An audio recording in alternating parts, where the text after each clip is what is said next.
It's episode 561 of the Locked On Texas Rangers podcast. I'm your host, Bryce Patrick. Thank you guys so much for making Locked On Rangers your very first listen every single day. If you're not already, go ahead and follow me on Twitter at Bryce Patrick. Follow the show at Locked On Rangers and subscribe on YouTube. On today's show, we have Grant Schiller, the prospect expert. We are talking about a new pitch that has a funky name, a sweeper, that I have not heard of much before this year. Dane Dunning and John Gray are using it. He talks about why it's effective, why they're choosing to use it, and how it will bolster their seasons. Plus, we finished talking about Rangers minor league system and things we're hoping and expecting for this season. All that and more coming up on this episode of Locked On Rangers. Let's get into it.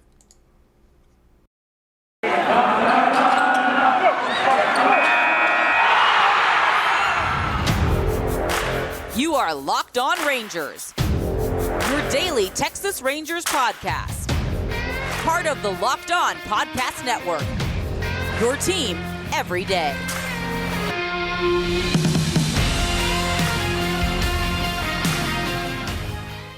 Let's talk about happier things. My number 3 wish for this season, using up my magical baseball genie, is a healthy season for Evan Carter. Last year was amazing for him, but it was also very short. I wanted to see a bazillion games from him. I wanted to see all the games from him, but I didn't. And he was great in the few games that he played. Like 40, I think it was, last year. But the back issue taking out a decent chunk of his season was very upsetting and a little concerning. Okay, he only played in 32 games last year. Jeez, I thought he at least had 40. But we were still salivating over that small sample size, but the stuff that he did there was really, really impressive. I'm totally fine with him going back to down east. I think that's probably the likely destination for him, but just like stay healthy. Show me that 30-game stretch wasn't a fluke. Show me what you did that everyone raved about in 2020 when there was no minor league season, and how you absolutely dominated there and impressed the pants off some Ranger scouts. Show me that was legit, and just be healthy. That's what I really want from him this season. I think it's crucial because he's a guy who's probably right on the cusp of some of these top 100 lists. And I'm a little surprised Josh Smith didn't get more consideration for top 100. He's a top 100 guy for me. I think so too. And Owen White is on the fringe. I totally get why they didn't leave him out because he literally just had like a good fall and a couple of good outings. But by midseason, I think the Rangers have, well, I don't know that Foskey will be up there at midseason. I'm kind of a little surprised he's still so far up there, but like they could have 6 to like 8 guys on some top 100 lists, and that's like elite territory, especially once some of these guys that are with, that are at the higher levels with Seattle and with Bobby Witt Jr. and some of the other guys like Adley Rutschman, who I think is going to be up this year. Julio Rodriguez, like a bunch of these guys are about to graduate all in the top 10, which I guess is kind of how it always works. But still, I'm hoping the Rangers could have, like, coming into next season, or at least at the midseason, like 6-7 guys on top 100 lists, and that would be a super, super encouraging thing for the Rangers at this point. And some of these guys would have like that star potential, which the Rangers haven't really seen in the system. Evan Carter is one of those guys who I'm like, if things go well, we've always seen so much, but like maybe if things go really well, then like that's a guy who I think could maybe have some kind of all-star level ceiling. Where some of the other guys with Duran and Josh Smith, well, I think they could be some solid, serviceable starting big league players on some decent teams. I'm not quite sure they have that all-star ceiling. But if you start getting some of those guys, and then Owen White looks anything like what he was in the fall league, and then you have the Jack Leiters of the world going through things, then it starts to really turn around and look like a top 5-ish system in baseball. I'm not quite sure they're there yet, but they're definitely a top 10, I think, at this point, top 10 system in baseball. Yeah, and I mean, going back to your point, I mean, Carter staying healthy is a big thing. Yeah, because back injuries can be recurring. Back injuries can be a real problem. So hopefully it's a one-off thing. It really needs to be a one-off thing. So him staying healthy for this year would be one of the bigger storylines you could have. Yeah, that and going back in time and fixing the other Josh's shoulder. but we're not going to play God and go back in time because we cannot do that. But that's fine. That's fine. There's still plenty of other good things. Like there's so much to look forward to in this minor league season. Even last year when it was starting to look up, I didn't think there would be this many things. A bunch of guys that actually broke out last year. Now, like, okay, well, can they build on that? Whatever. Like I'm so excited about this. There's so many good things to keep track of for the Rangers this year, and it feels like it's been a long time coming for that to happen. Yeah, it does. It's pretty nice that after the last 3 years of absolute misery, the big league team is not good, but it's much more fun, and the minor league system is really getting exciting at the same time. It should be a real fun year. Yeah, I mean the Rangers as 72 when years go. Yeah, I mean the Rangers are they're a little bit more on the up and up, but they're the kind of team that I classify as fun bad. Mm-hmm. They're not good. They're not bad. They're not even. It might be mediocre, but they're like fun. There's a lot of things to look for. There's hopefully Marcus Semien and his horrendous spring training. We don't have to worry about that, or we might get the no one stands out there and yelling about things. I mean that coinciding with the documentary can't be a coincidence. But I am just so excited for the season. And you know what? Since we won't have you next week, I will put you on the spot and give you what's one thing you're looking forward to from the big league season. What's one thing you're like hoping for, wishing for, or I don't know, something specific, not just it's gonna be good. Shoot, I think we covered it. I think it's Spencer Howard. Okay. If he can be a legit, let's say, he was a top pitching prospect. So I guess at some point in time, the hope was he could be a top of the rotation guy. Mm-hmm. I'm not hoping for that anymore. If he can be a middle of the rotation type starter, and you pair that with your Leiter, your Winn coming up, your own White, hopefully, and John Gray. That's when you're really starting to build what you need from a pitching side. So he's thrown 2 innings. I don't want to get ahead of myself, but I'm getting ahead of myself. But those 2 innings were really good. They were really good. Yeah. If you were freaking out about that, Evan Grant wrote a whole article about how Woody freaked out about literally 2 full count walks from Adolis. That is one thing. Yeah. That he and the Rangers in general, but especially Adolis was one of the most aggressive swingers out of the zone on full count pitches, and that could be a big thing for him. This episode is brought to you by Athletic Greens. Our next partner is a product that I use literally every day. I started taking Athletic Greens because I wanted, a little bit better gut health. I'm really bad about getting my vitamins. Taking a whole bunch of pills every day is just a huge pain. And I wanted something that was good for me and would make me feel a little bit better about myself. And that's Athletic Greens. It's a very, very healthy product. It is a nutrition supplement. It's got all kinds of superfoods, all kinds of great stuff. It's got 1 scoop of Athletic Greens. You're absorbing 75 high quality vitamins, minerals, whole food source superfoods, probiotics, and adaptogens to help start your day right. It's a special blend of ingredients that supports your gut health, your nervous system, your immune system, your energy, recovery, focus, and aging. All the things that you want to improve on. So there's all kinds of great stuff there. I've been taking it for a couple of weeks, and every morning starting off my day, actually have been a lot more awake and alert throughout the day. It is super healthy for you. It is great. It costs you less than $3 a day. You're investing in your health. It's cheaper than a cold brew habit. It's cheaper than getting all these different supplements yourself. You're investing in all-in-one nutritional insurance. So to make it easy, Athletic Greens is going to give you a free 1-year supply of immune-supporting vitamin D and 5 travel packs with your first purchase. All you have to do is visit athleticgreens.com/MLB Network. Again, that's athleticgreens.com/MLB Network to take ownership of your health and pick up the ultimate daily nutritional insurance. And now, back to my talk with Grant Schiller. I don't even know. I sat down initially today. This is Monday as we're recording this, and I initially sat down to record a What to Expect from Adolis Garcia this year. And I spent 2 hours on it, and I even talked to a scout friend of mine who was there on the ground and kind of looked at him. And I'm like, I just don't know. So that will probably end up being either the end of this week or next week when I actually get to that. But that guy is really confusing. If he's another big linchpin of the season. Him and Howard. I think for me, if I'm going to give my one thing now, and then I'll give a full preview, obviously next week. But my one big thing, it's just having two guys at the top of the order that are going to absolutely rake and be so much fun in the middle infield. Like, it's the obvious answer, but like, the Rangers have the best second baseman in baseball, who had like one of the best seasons any second baseman has ever had. They go from 102 losses? I don't even remember. 100 plus losses for the first time in like 50 years. And then they go and sign a guy who had one of the best seasons at a position ever. Like, that's just it's such a big turnaround and such a game changer. And like, maybe people will actually start caring about baseball again. I mean, the ownership and the labor dispute like was really fringing on my like excitement for the season. But I'm very glad that we only had to wait like an extra week for baseball to happen. Can you imagine if the lockout didn't happen? It'd be like this week that baseball was happening. Yeah, it would be. It'd be 3 days from now. Oh, that would have been absolutely insane. I am confused though. So surely you're not referring to Simeon and Seager. I mean, they're hitting 118 and 250. Oh no. Yeah.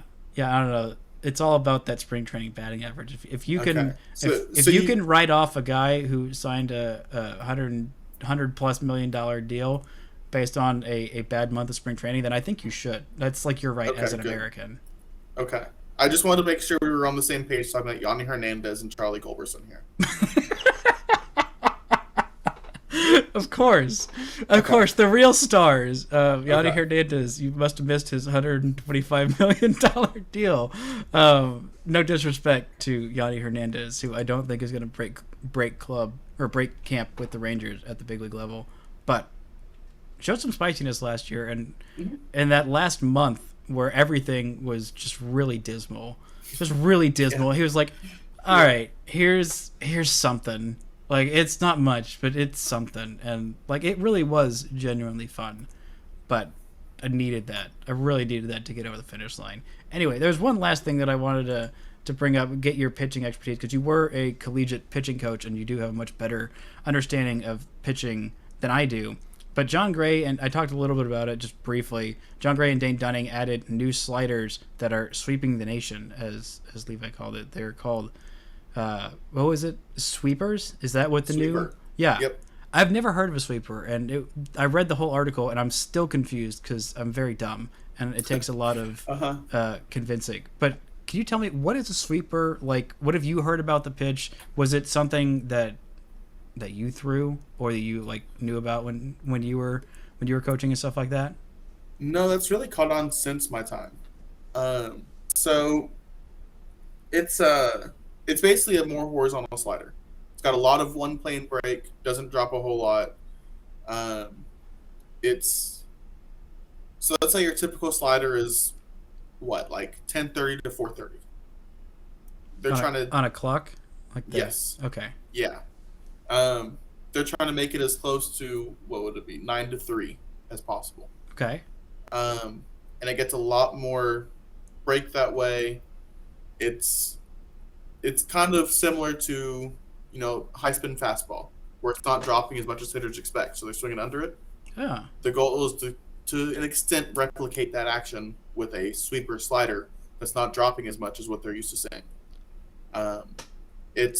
I don't understand the physics of it. So they basically have the same grip, but they adjust where they have it on the ball, and something about the seams. They call it seam shifted wake, which makes it move that way and not drop and sweep across the plate horizontally.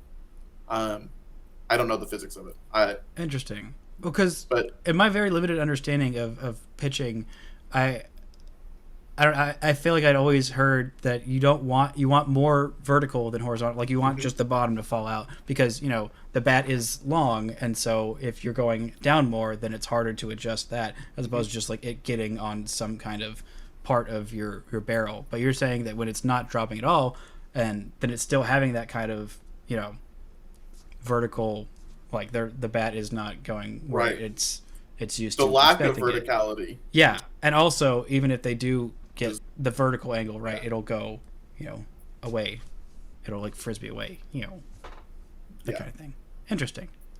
Well, I'm excited to see how it's working. And Dane Dunning looked really good in his first start that I've seen him in, and that was encouraging. And John Gray's looked pretty solid in the couple of starts that I've seen. He hasn't officially been announced as the opening day starter, but I don't know why he's basically on track with all of his starts to line up to where he's going to start on the Rangers' first game.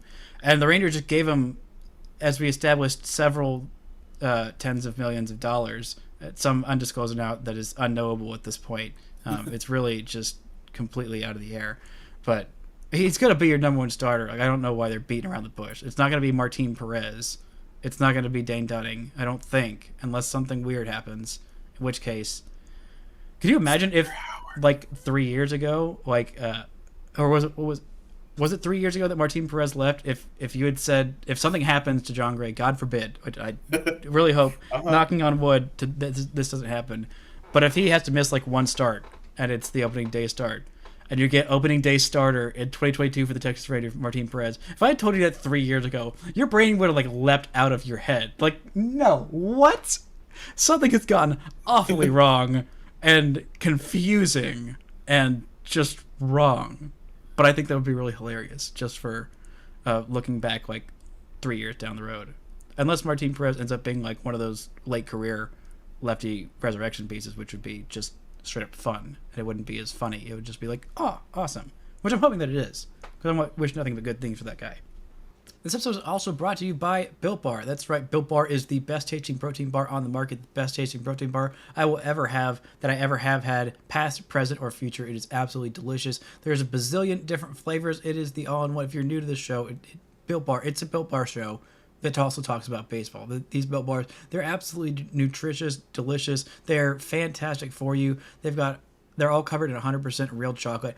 You can go to built.com, scroll down and see all the great facts about how healthy these bars are. Most of them contain 130 calories, 4 grams of sugar, and 4 net carbs, 17 grams of protein, all of that good stuff and none of the bad stuff at built.com. There's all kinds of great new flavors. They're always coming out with new stuff. So go and check the website regularly. Go to built.com, use promo code LOCKED15 for 15% off at built.com. Well, hypothetically, what would be more of a long shot? What would have blown your brain more? If in 2017 or 18 or whatever, I said 2022 opening day starter Martin Perez, or if in 2012 I said 2014 opening day starter Tanner Shepard. The Tanner Shepard, it's just too weird. It's still weird. It was weird at the time. It's confusing and upsetting now, and every time I think about it, my brain breaks just a little bit more than it already is. Yeah. Gosh. Hoping we don't have to do that again. We could just have some good pitchers. Jack Leiter, opening day starter, 2024. Mark it down. Hopefully. We'll see. 2023? I was saying 2024 to give him a year, because Clayton Kershaw will be 2023. That's true. Then he retires after winning a World Series, and then it's Leiter's time. So you don't think DeGrom will be healthy for opening day for us then?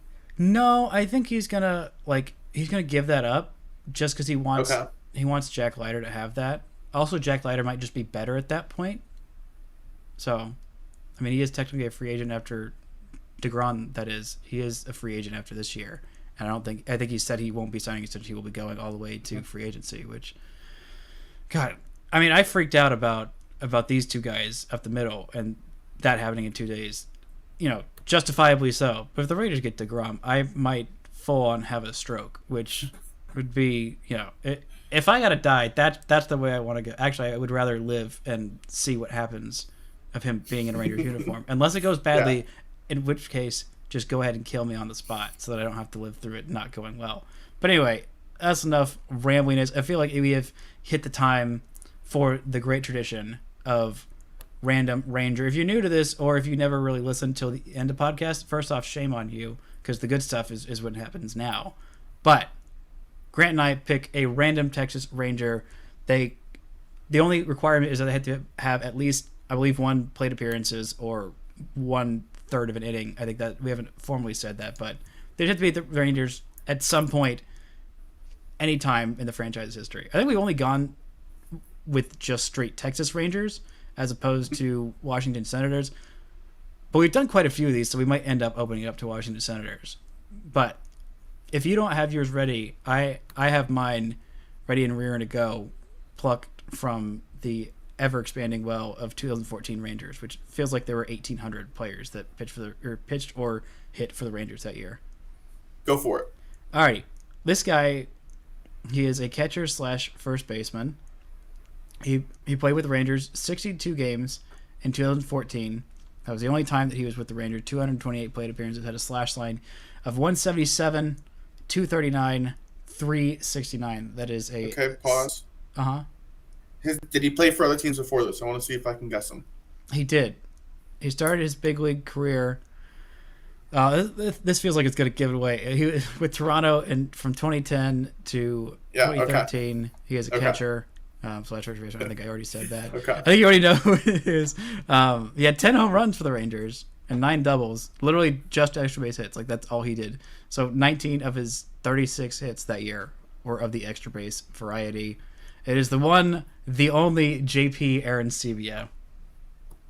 The one and only. Who I loved. I think it was... there was some number retirement ceremony recently where they brought back everybody with that number and outmarched JP Arancibia. 7. Yeah, it was Pudge. 7. Okay. He wore number 7. Okay. The audacity of this guy to be a catcher. I remember at the time I was like, are you kidding me? He didn't even wear 7 beforehand. He wore number 9 with the Blue Jays. They just changed to 7. He's like, you know what? They haven't retired Pudge's number yet, so screw it. I'm going with 7. You know who his fiance is? Who, JP? Isn't it a professional beach volleyball person? Or is that... No, that's a different... That's not Matt Trainer. Okay. Getting my random backup Rangers catchers famous wives confused. It's Tommy Lauren, the Fox girl. Huh. Which gives you... I don't think I knew that. I don't really know how to process that, but all right. It's different. Huh. It's different. You just broke my brain. I thought I was being the weird one to bring up JP Arancibia, and you made it weird, all right? You made it weird. Oh my gosh. All right, well, who is your random ranger? Well, okay, I went super deep cut, so we need to Oh yes. We need to make the rules clear here. So you said they have to have a plate appearance with the Rangers? Can it just be one day served with the Rangers? Yeah. They didn't play. Yeah, okay. If they were on the active roster, I'm going to say that counts because that opens up to a lot of really weird possibilities, and I love that for us. Okay.